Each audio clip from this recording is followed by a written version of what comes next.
ঝালকাঠি ১ অর্থাৎ রাজাপুর ও কাঠালিয়া এই দুই উপজেলার মানুষ এক নতুন নেতৃত্বের প্রত্যাশায়। আর সেই আশার নাম এখন মোহাম্মদ হাবিবুর রহমান সেলিম রেজা। ছাত্রজীবন থেকে রাজপথের লড়াকু সৈনিক তিনি। ছিলেন ৯০-এর স্বৈরাচার বিরোধী আন্দোলনের সক্রিয় কর্মী। তার পরের বছরগুলোতে ১৯৯৬ থেকে ২০০১ পর্যন্ত বিএনপির প্রতিটি আন্দোলনে রাজপথে ছিলেন সামনে। পরে দীর্ঘদিন প্রবাস জীবনে থেকেছেন যুক্তরাষ্ট্রে। সেখানেও থেমে থাকেননি।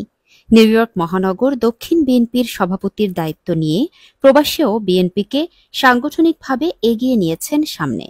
২০২৪ সালের গণ অভ্যুত্থানে প্রবাস থেকে অগ্রণী ভূমিকা পালন করেন বিদেশের মাটিতে বসেই। নভেম্বর মাসে দেশে ফেরেন মোহাম্মদ হাবিবুর রহমান সেলিম রেজা। এরপর মাত্র কয়েক মাসের ব্যবধানে নিজেকে সম্পৃক্ত করেন তৃণমূল বিএনপির সঙ্গে। রাজাপুর ও কাঠালিয়ায় শুরু করেন গণসংযোগ, লিফলেট বিতরণ ও সাংগঠনিক পুনর্গঠন। তার স্বপ্ন রাজনীতিকে ফিরিয়ে আনা আদর্শ ও জবাবদিহিতার পথে। বিশ্বাস করেন তারেক রহমানই আগামী দিনের প্রধানমন্ত্রী হবেন, আর তিনি নিজে হতে চান সেই পরিবর্তনের একজন সারথি। প্রবীণ এবং তরুণদের কাছে তিনি এখন একজন প্রবাস ফেরত আশার প্রতীক, একজন সাহসী, নির্ভীক এবং আদর্শিক রাজনীতিক।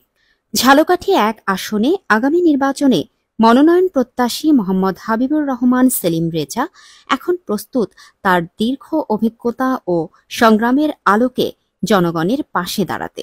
এই জনপদের মানুষ কি তাকে এগিয়ে দেবে জাতীয় নেতৃত্বের পথে? উত্তর দেবে আগামী দিনের ভোট।